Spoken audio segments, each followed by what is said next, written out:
Hey there, it's Trinity with the Divine Path LLC here in Atlanta and Moonstone Mystics on YouTube. I wanted to do kind of a process that really has helped me in my healing journey with you guys so that you can replicate it for yourself. Feel free to take what resonates in here. I'm going to be first pulling tarot and then going into a quick meditation based off of what the tarot tells us. So, first and foremost, I guess I'm being called to talk about blocks in our energetic flow and blocks to manifesting the lives that we want. I had to get to a point where I realized that no one was coming to save me. I had to save myself. I had no idea how, but I did know how to pick up a tarot deck.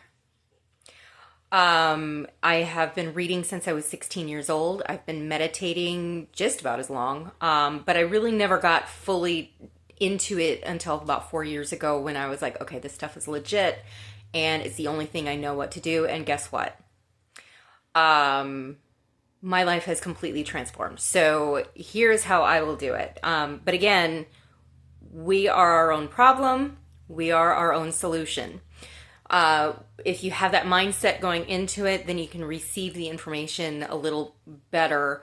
Some people are blocked to any criticism, and that might be if you're one of those people. I totally understand because I used to be that way. Like any criticism, what are you talking about? I'm the victim here.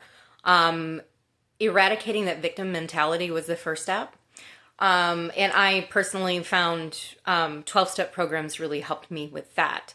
But I also had to develop a way to have conscious communication with my higher power on a regular basis, and tarot and meditation are where it's at for me. I also include prayer as well. But that praying, there's so many different types of meditation. There's so many types of praying.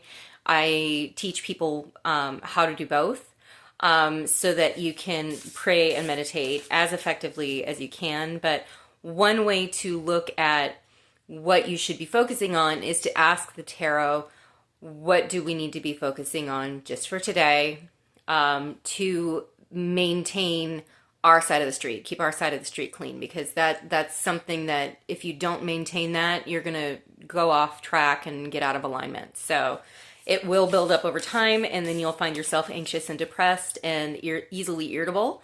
And you know what? Anger is a valid emotion, but it's not something that we should be projecting onto other people. So we can utilize it in a positive way when you get sick and tired of being sick and tired. Or if you're tired of faking it, you just want to make it. This is where this comes in. So let's go ahead and get started. Right now I am using the Kali Oracle because we're going to go ahead and look first at what we need to meditate on as far as our shadow side. And like Kali is all about ego death, transformation. So we're going to go ahead and look at what needs to be transformed in our lives, and then we're going to go ahead and do a Rumi Oracle, which is un momento por favor. The Rumi Oracle right here to give us the light side of things so that we can see what we should focus on instead. It's important to transform. It's important to look at our character defects, but it's never a good thing to sit there and marinate in it. So we're going to look at it, we're going to acknowledge it, we're going to take action, and we're also going to keep in mind the positive things that Spirit thinks about you, because quite frankly, Spirit made you this way. And I don't know about you, but I'm not gonna judge how God made me. That's just me, you know? I think he did a pretty bang up job, or she did, or however you understand it. God don't care. Neither do I. All right. So, the card we got from the Kali Oracle is Mantra Shakti.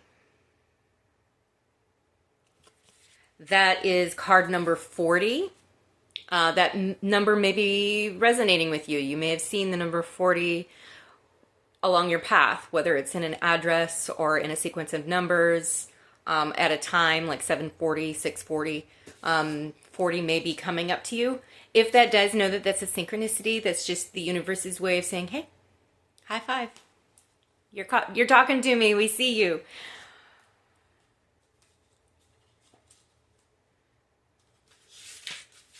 All right. Her voice creates and dissolves universes. Her vibration within our soul creates our life path. You have a sacred power of voice. How shall you express it? To call for effective divine assistance in all ways. Do not allow negative thoughts or speech to undermine your inner spiritual connection. Claim your voice and your power to create. Listen to your inner guidance and then set your course in motion. Though it may not yet be visible to your physical world, a new order is generating within your soul. In time, it will manifest in transformed physical circumstances. The power of the word as a creative force has been acknowledged through the scripture of multiple spiritual traditions, from Hinduism, Buddhism, Christianity, and Islam to the New Age, and more. Word is vibration. It is resonance. It is sound directed into intentional form. Mantra is a sacred word, a sound that holds not only the power to create from, but has medicinal qualities for healing mind, body, and soul. In taking form, it creates new and vastly improved circumstances on all levels of our being. The sound of a beautiful voice can draw us closer, and the shrill sound of something harsh repels. Sound can bring harmony from chaos and create beautiful patterns for manifestations that are healing and enhancing of life. It can disrupt and break aspects which has been built. Sound is powerful. The oracle indicates that you have the power of voice at your disposal. You have the power to speak your truth and to set yourself free, to choose what you say and how to say it. Your voice has the potential to profoundly affect your reality. This is not about controlling others. It is about claiming your power of choice and voice. It feels empowering and profoundly healing to work with this mantra. The very act of using the voice with intention brings about change. It connects us to the divine empowerment, the innate creative ability we are granted along with our voice. It is the opposite of victimization, despair, and doubt. It is a connection with sacred power and higher consciousness directed with willpower. It is the refusal to be silenced and subjected to an unconscious fate. It is the claiming of voice to co-create an inspired, deeply guided, and fulfilling divine destiny. It is taking the reins and sacred surrender into great divine wisdom. Mantra is a pathway of connection to a higher self and ancient ones in divine wisdom and continually watch over and guide humanity's spiritual evolution. The sounds of Sanskrit mantra are said to have been shared by ancient rishis or sages.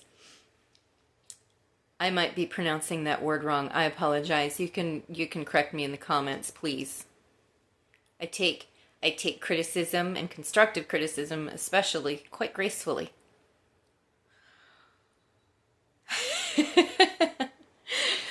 Let's see. Who handed teachings from the higher spiritual planes down to humanity.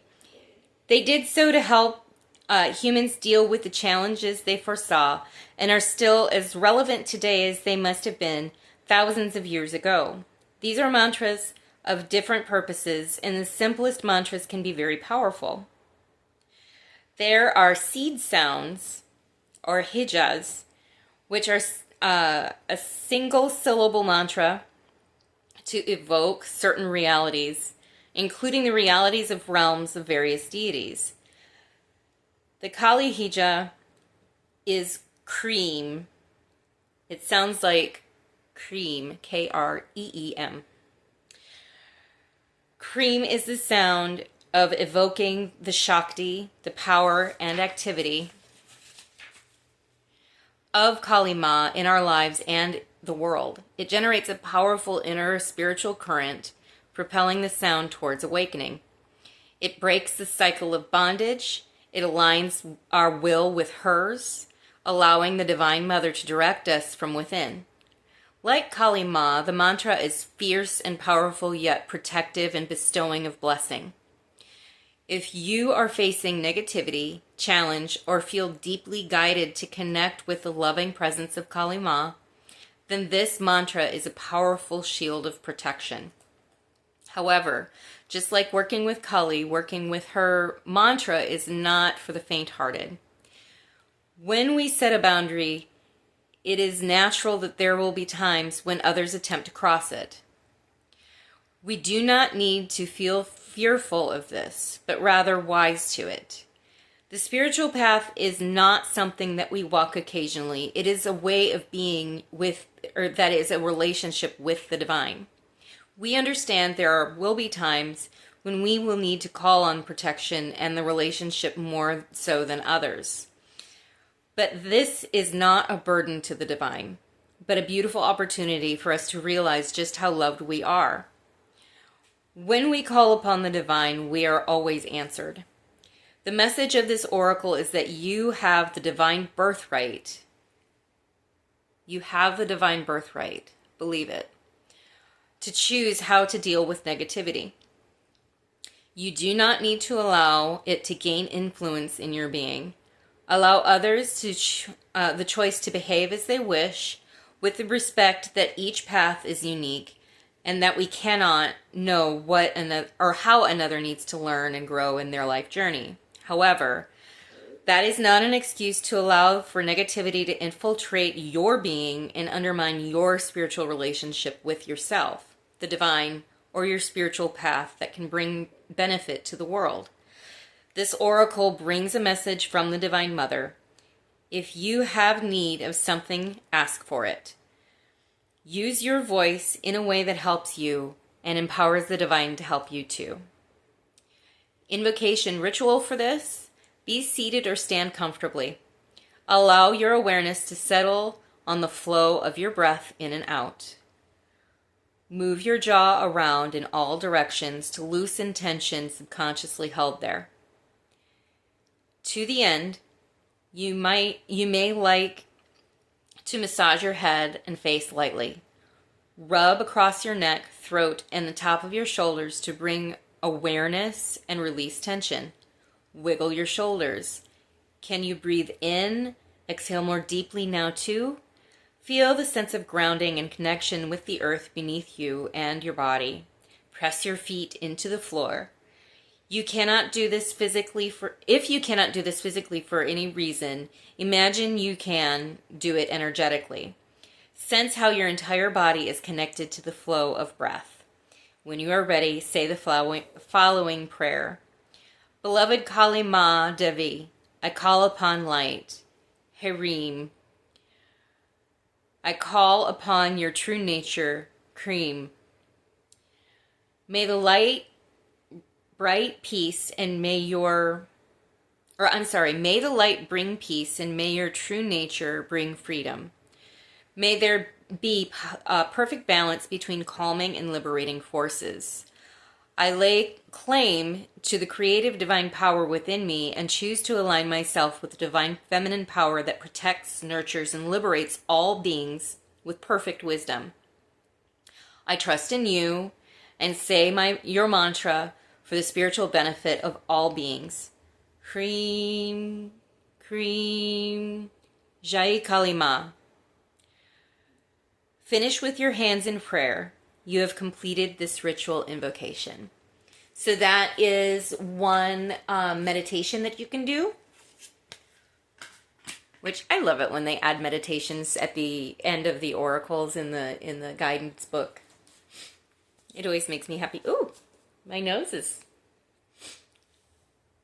I I'm like releasing as I'm saying this. That's a really good sign. Like if you are finished doing any kind of releasing, you may notice flatulence and sometimes nausea, dizziness, tiredness.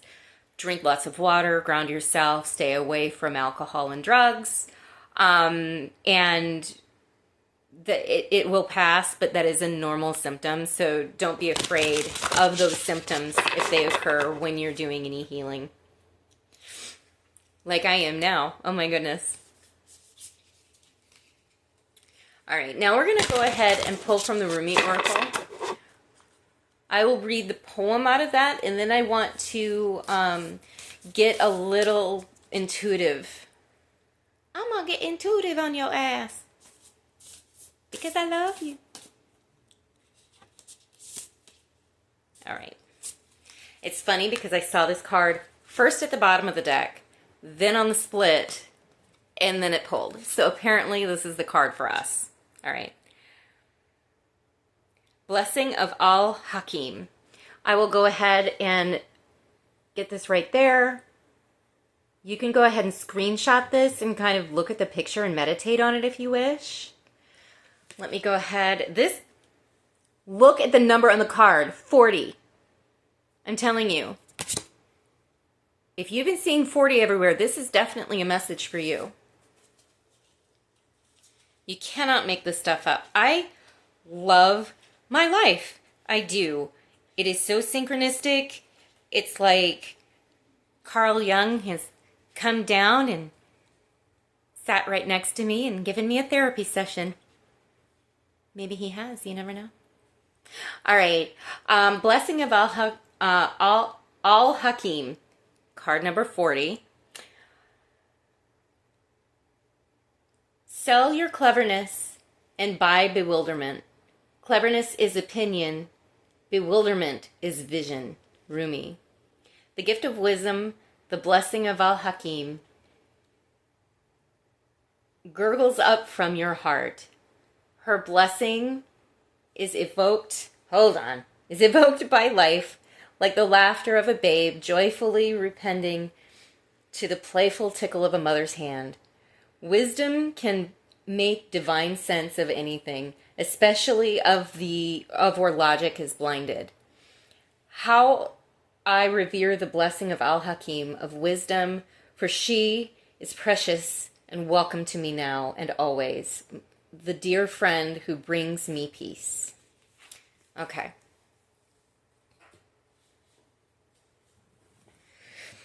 So, for the intuitive part of my message, as I look at this card, I'm actually really reminded of some of the art projects that I've done with children. Art is so therapeutic. If you are feeling, even if you don't feel like you're artistically inclined, who cares? Get a pack of crayons and some paper and just doodle, draw, color in. It doesn't matter. Get creative. And it's not about the product. It's about the process at this point. So any kind of way that you can get creative, you do not have to keep the product if you do not want to. You can just scribble on a piece of scrap paper and then throw it away or burn it. No big deal.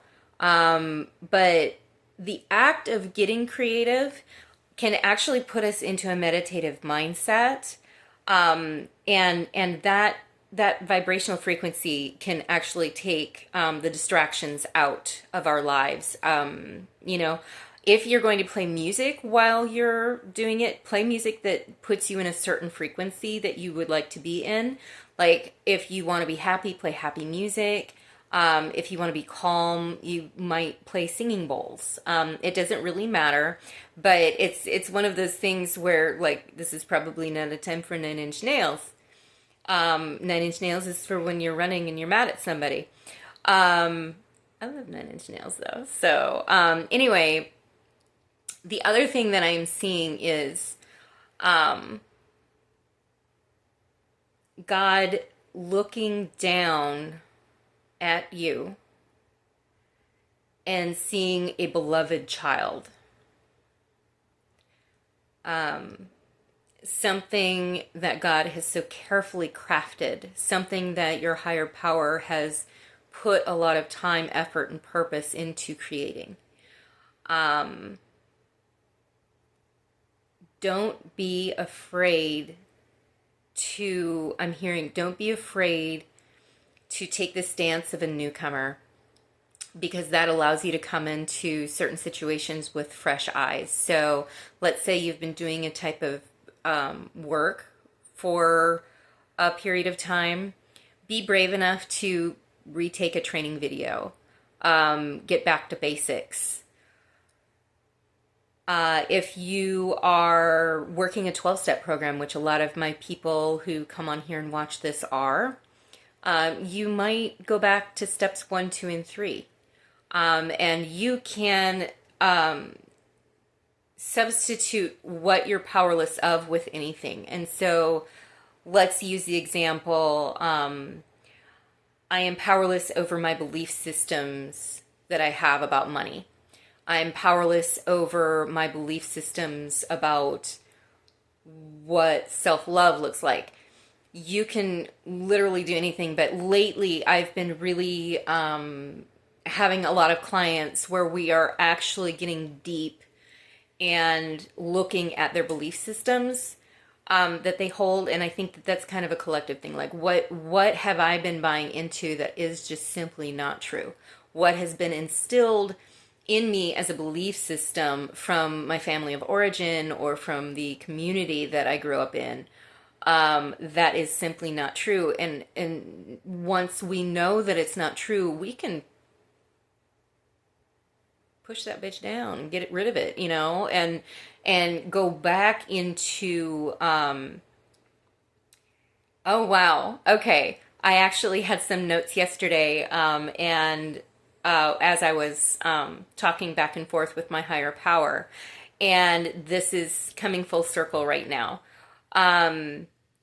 There's understanding, but that can be divided into 2 subsets: outer standing and inner standing. And our healing process is extraordinarily dependent on us having true inner standing. Outer standing is the understanding of what is outside of us. Inner standing is understanding the truth of our inner being. That is the place, truly understanding or understanding ourselves from a soul level will help us build belief systems that we actually can utilize to go forward in life. Whereas ignoring our own inner standing, we then turn to outside sources. So in the psychological community, that's called an external locus of control versus an internal locus of control. To bring that down a notch and not be so scientific, it's external validation versus internal validation. Like, who are you going to listen to? When we are new on this path, we may have a lot of beliefs that have been fortified by external sources that are simply not true, and we're operating from that place. And that actually is where it cuts off our own intuition as to what's best for us, because what's good for you may not be good for me. What's good for Sally may not be good for Henry, and vice versa. So don't be afraid to find wise people as external forces, but those are going to be people who are safe, who are actually looking at you and having your best interests at heart. They're not getting anything out of it. That's where sponsorship comes in, and finding a sponsor that really meshes with you is extremely important, because we're all people.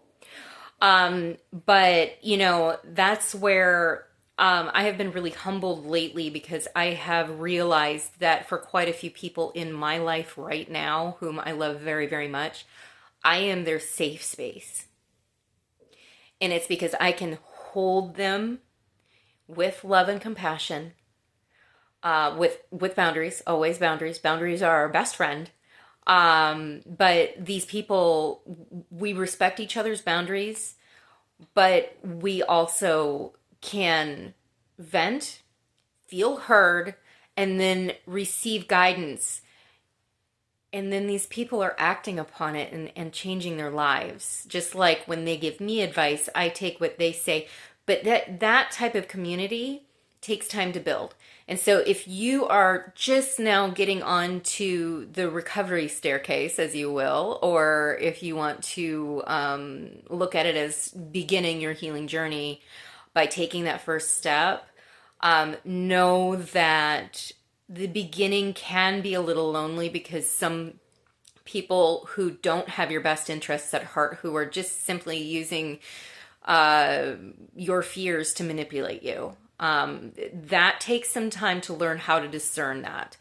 I have had some people in my life who have been in my life since I was 12, so I did not lose everyone, but there were quite a few people in the very beginning of my recovery and my healing process that fell away. And it's not that they're bad people. It's not that, it's just our paths are not aligned anymore. And that's okay. I pray that they are doing well in their own lives, and because I want to see literally everyone win.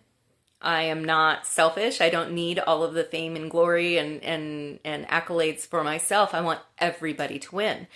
And so, for you, if you are really struggling with negative thoughts, first finding a connection with your higher power is going to be key. You can do tarot, you can go to church, you can take walks in nature. I recommend all three because that's what I do. But just focusing on your own spiritual path. And that also, for the record, that can look like experiential therapy or art therapy or, you can put scientific names on all of these things through the psychological lens too. So it does not have to sound woo-woo. I just happen to enjoy that like a lot. So, so if you're encountering someone who is like, no, you're wrong, you may both be right. You just use different labels for what's happening to you. And that is perfectly okay. Get over yourselves. We don't need tribalism in this. We're all in the same big human tribe. Okay. So I'm being told to do this one more time. I love this. It actually reminds me of like a painting of a wisteria tree with the moon in the background on a lake. I really like that. Okay, so number 40, baby. All right. I am actually going to end this here and post a separate meditation video. I wish you well on your path. As always, know that I love you. I love you so much. You have truly made my life better just by existing exactly the way you are.